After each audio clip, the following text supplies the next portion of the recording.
السلام عليكم أصحابتا maanta waxaan rabaa inaan idin tuso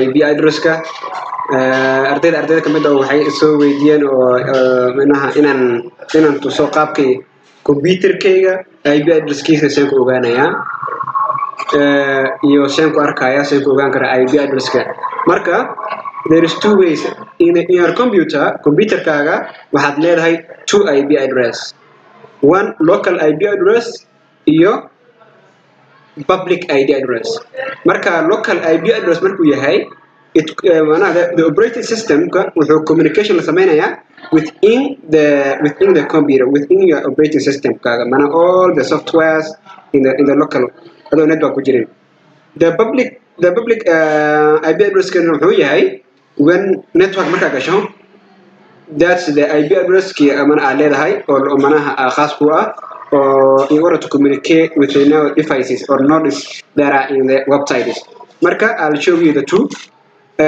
aan ku bilowno markuu yahay local marka network aan ku jirin the person the computer's personal or what do you call it the IP address of your device of your computer marka aan fiirino marka local IP address waxaad furaysaa in the command prompt you can just click command prompt or you can search from here command prompt waa kana ku soo baxay waa ku dhufanaysaa command prompt then waxaad qoraysaa IP config without call IP configuration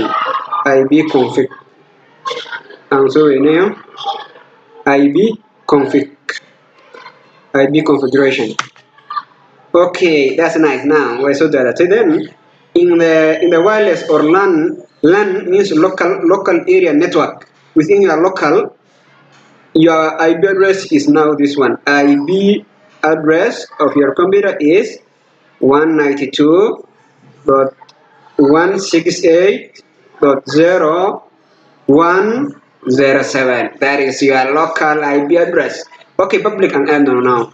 Public now waxaad tagaysaa you open in Chrome ayaad aadaysaa in the search button waxaad ku dhufanaysaa what is my IP address let us now click here and now search here in our Chrome then type what is my IP what's my IP. Okay, this is your IP address. Malarkaya 196.22.131.196. This is the IP address for the network that you will communicate in the network. I know I have shown you my personal IP address, my local IP address, and my public IP address. I'm going to say I have already one is here. No, there is no one. I get the maker computer remotely. In the last lesson, I need to say how to shut down remotely with other computers. Marka haysto the IP address, and I gave you my public ID is this one.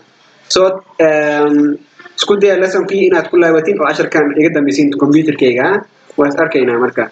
Thank you very much. Maadaama su'aasha soo weydiisan baa idinkaga jawaabay.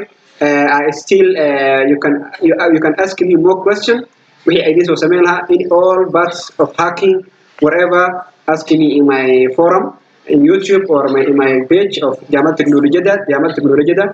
So I'll see you there. So I will be responding. I will be in the right place to respond to your question. All right. Thank you very much.